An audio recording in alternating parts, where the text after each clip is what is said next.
the same foundry that created the original Liberty Bell and our own Big Ben. Our shared values and our shared language has transformed our relationship from one conflict to one of close friendship and cooperation. Although, of course, our language is not universally the same and can be confusing. You know, I still say Caribbean, you may say Caribbean. We've got history on our side. So while I wish you, your football team, the LSU Tigers, lots of luck with the next season, my soccer team, Bolton Wanderers, continue to strive for a higher place in League One.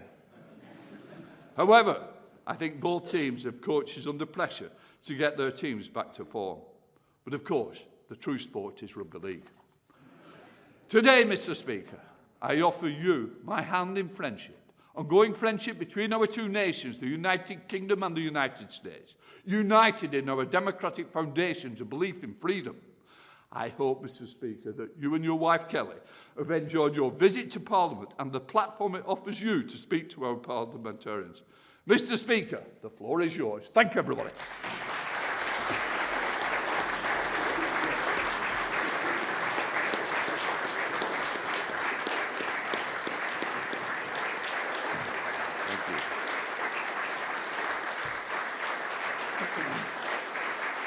Thank you.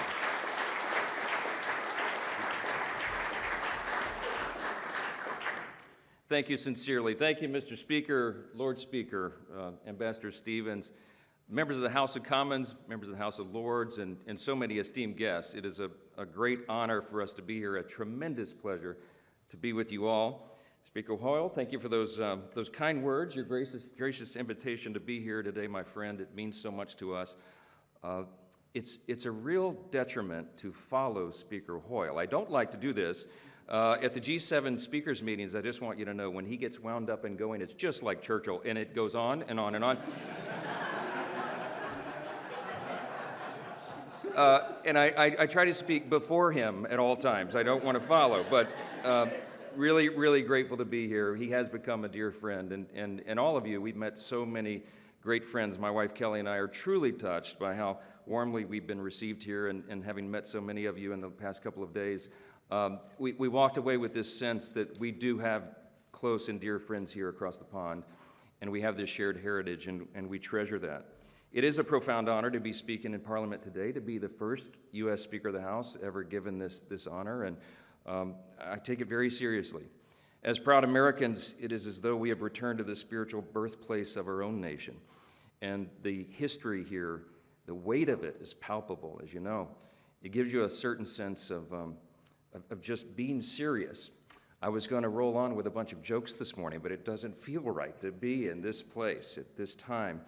We have returned at a pivotal moment, obviously, in the great histories of our countries, to mark this anniversary that we have in our nation and to celebrate what we've achieved together in the past, and importantly, to face and overcome together the challenges of our present day.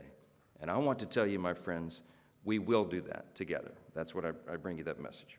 When I met with Prime Minister Starmer at Downing Street yesterday, I told him that I thought his national address a few hours earlier was well done.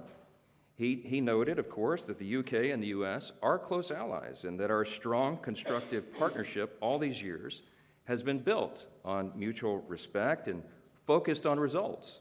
I thought that was exactly the right message and the right tone. And because of that, we've always been able to work through our differences calmly as friends. We will continue to do that. I want to assure you this morning that that is still the case. I spoke to President Trump at length yesterday, and I told him that I really felt that my mission here, even though we planned this back in the fall, we didn't know how the events would develop over the last few days.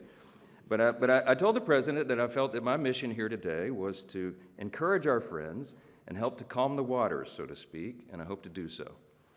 As the Prime Minister said yesterday, let us look to agreement, continue our dialogue, and find a resolution, just as we always have in the past.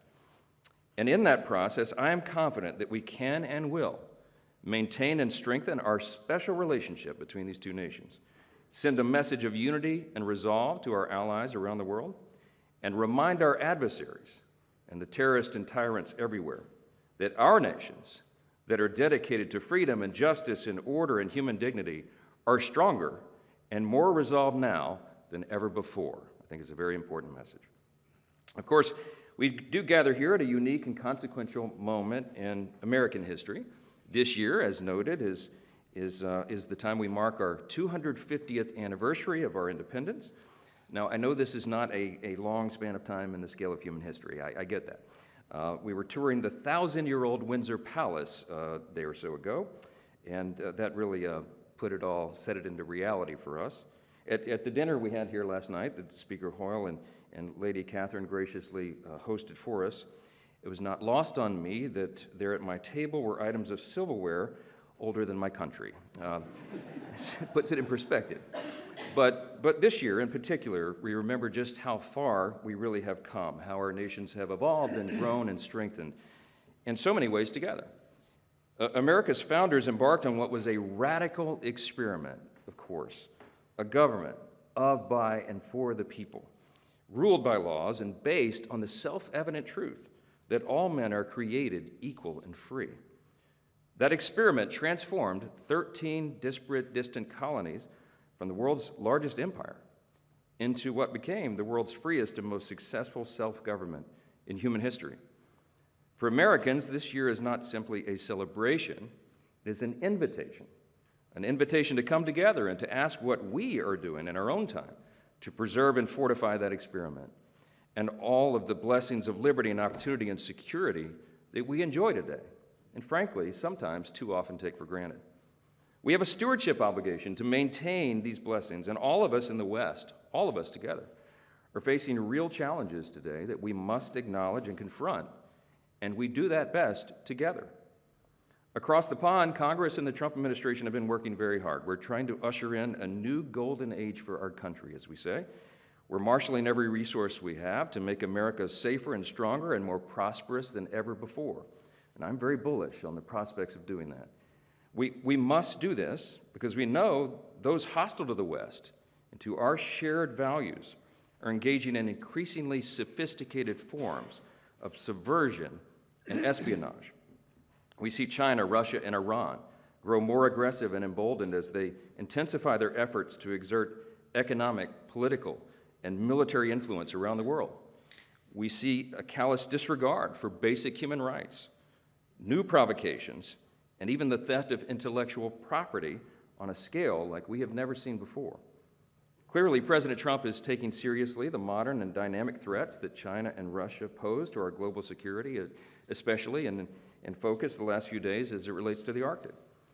And while we can have thoughtful debate among our friends about how best to counter these threats, we all certainly agree they must be countered.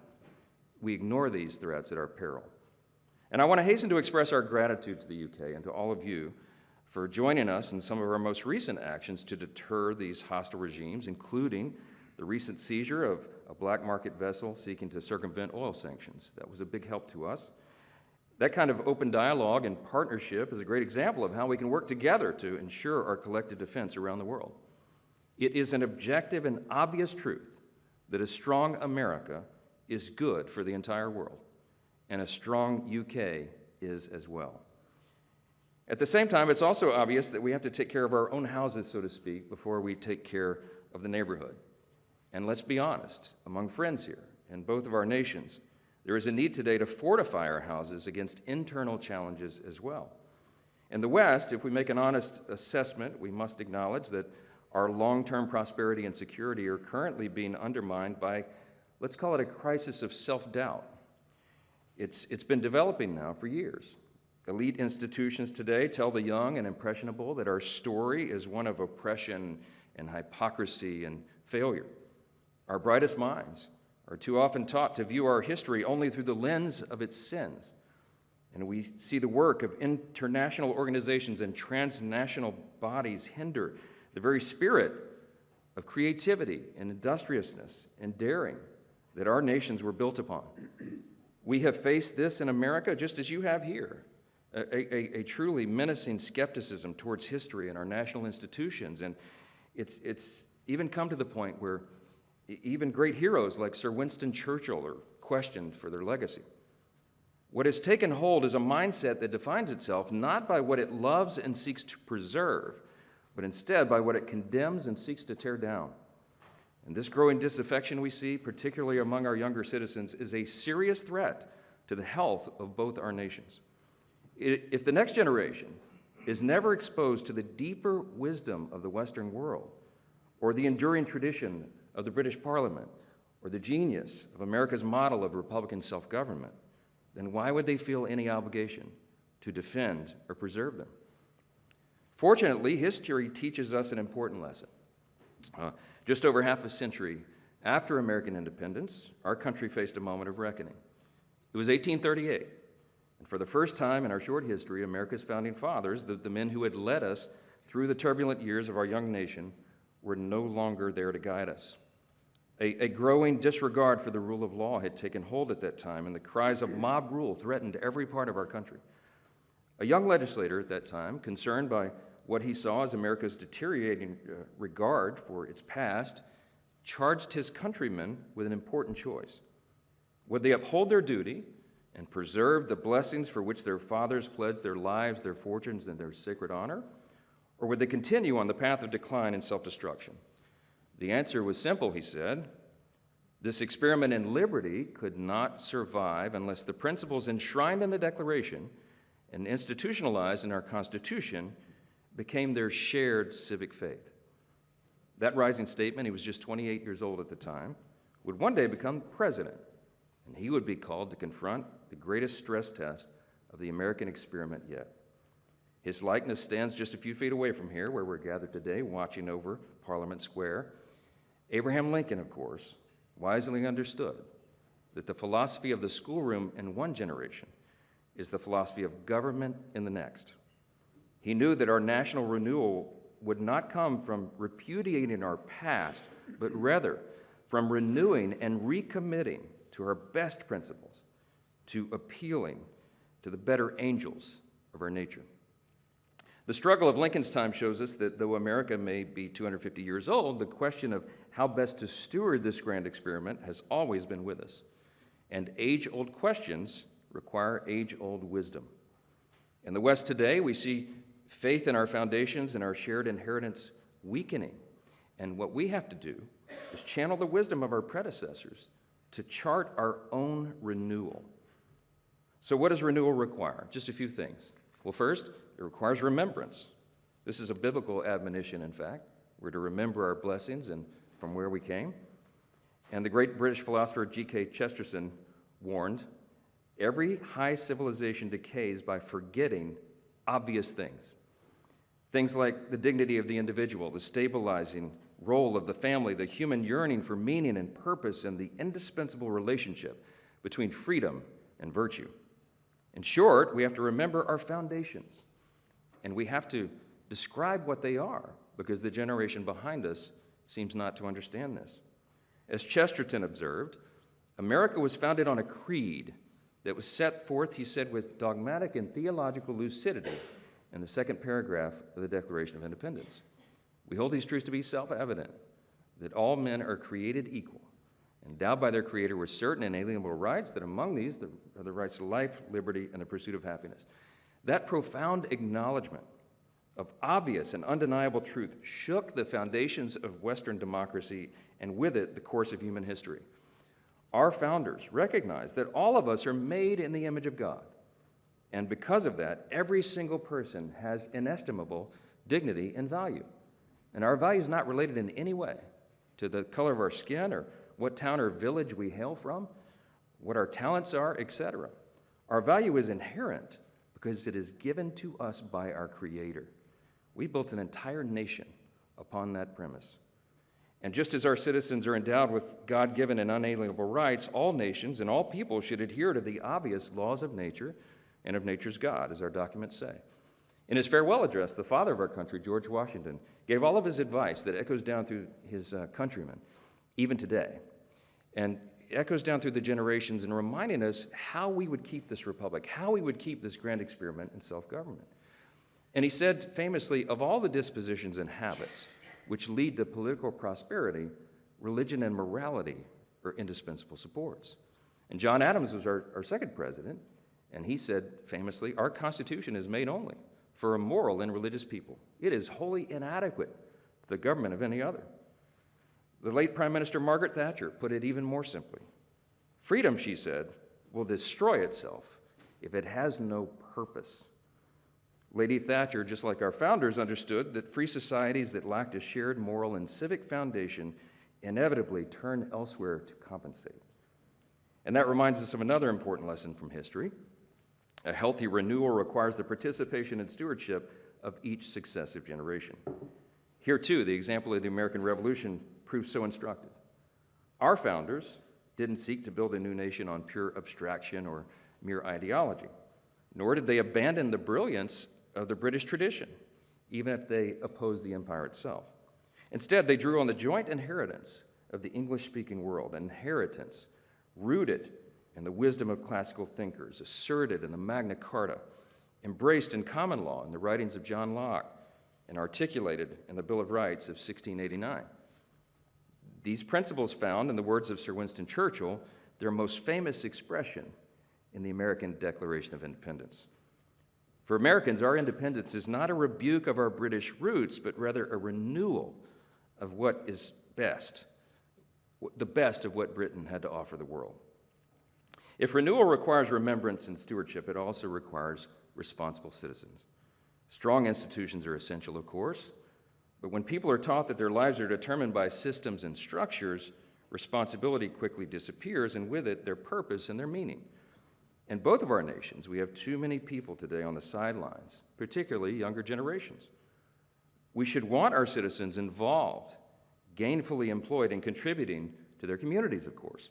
Stable and thriving societies need families that raise children. They need churches and communities that form character, and patriotic men and women dedicated to leaving their country better than they found it. The simple truth is that freedom cannot survive if we outsource our responsibility as citizens. And this is a fact that remains true at a national level. We cannot fail in our responsibility to protect our people and their security. Amongst our allies, we see the UK and Europe stepping up as faithful partners here, and I want to declare that today.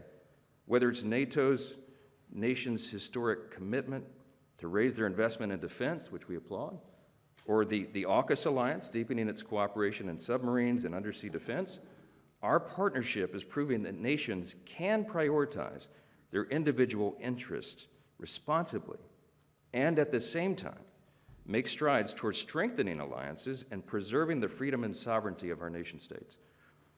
And our current U.S. ambassador to the U.K., Warren Stevens, who sits here up here with me today, said it recently very well. He said, "America first does not mean and will never mean America alone." Finally, renewal takes courage. From the defeat of Napoleon to the heroic resistance to the Blitz, to the bravery of our soldiers in the liberation of Western Europe, the British people have given the world some of the greatest demonstrations of courage in human history. You are the heirs of Burke and Locke and Smith, the home of Shakespeare, the cradle of free speech. You are the birthplace of the Industrial Revolution and the nation that helped end the slave trade. And from these shores, you set sail to pioneer a new world built on British custom, British fortitude, and British law. Together, we, all of us, are the legacy of those ancient ancestors who came before us. Their courage is part of who we are, and we do well to remember that. Today, it takes our courage, clarity, and conviction to defend truth, just as our ancestors did. And it means being able to say that some things are true and good and enduring, and others are not.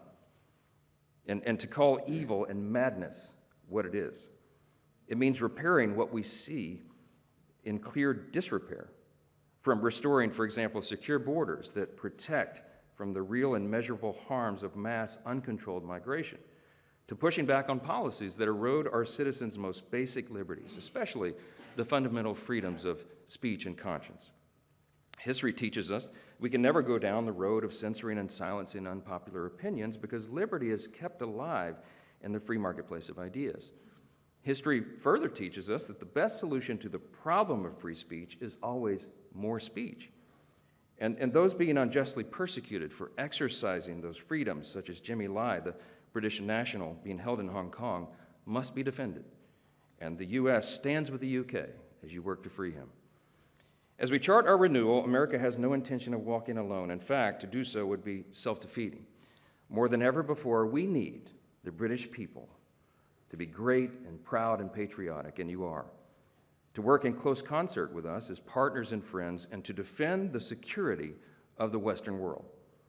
That means secure borders. It means, obviously, serious investments in our shared defense and maintaining strategic strongholds around the world. And we will figure this out together. But again, the surest way that we protect this special relationship long-term is by renewing and recommitting to our foundational principles. As Churchill taught us, the strongest alliances are between kindred countries of kindred principles. What has always set us apart from the rest of the world, our commitment to liberty, our pursuit of excellence, our desire to put faith and family at the center of our lives, these are things that distinguish the free world from regimes that trample on the most basic principles of democracy and human dignity. While the West is not without its flaws, our greatest strength has always been our faith in human progress and our capacity for self-correction. Strong and lethal militaries matter, robust and thriving economies matter, but they mean little if we forget what we're fighting for. Churchill understood that the fate of the West would ultimately be decided not on the battlefield, but in the hearts and minds and souls of its people. And Ronald Reagan saw this a generation later. When he came to Parliament at the height of the Cold War, the first U.S. president ever to do so, his message was clear. He said the free world would prevail against the scourge of communism only if it recovered its confidence and resolve in itself. And today, I believe we stand at a similar moment. Together, our strength is real, and the fate of the free world rests on our will to defend and preserve it.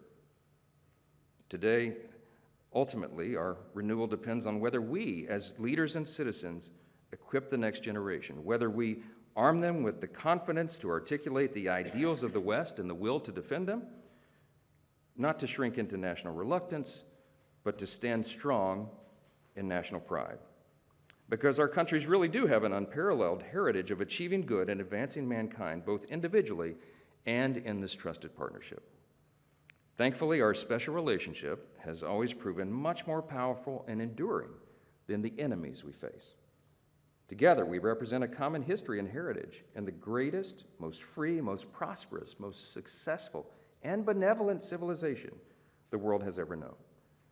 And it will endure only as long as we reject, decline, and recommit to our foundations. I'll leave you with the thought of Ronald Reagan one more. He said, freedom is never more than one generation away from extinction. We didn't pass it to our children in the bloodstream. It must be fought for, protected, and handed on. And just like all things, great civilizations don't defy the laws of gravity. They rise and fall with the individual actions of each individual generation. So today, my friends, we have great reason for hope. Today, I see the U.K. with renewed sovereignty and self-determination. I see our European allies with an advantage over our adversaries in economic power, and most importantly, in spirit. I see younger generations rejecting the indulgence of self-interest and embracing pursuits of greater importance and higher purpose. And I see those who cherish the lessons of Churchill and Lincoln, who are ready to offer this age heroes of their own. With the right choices and the right leadership, we can chart our renewal, and we can seize the great moment together if we truly seek it and fight for it. Thank you again for this profound honor. God bless you all. God bless the United Kingdom, and may God bless the United States of America. Thank you.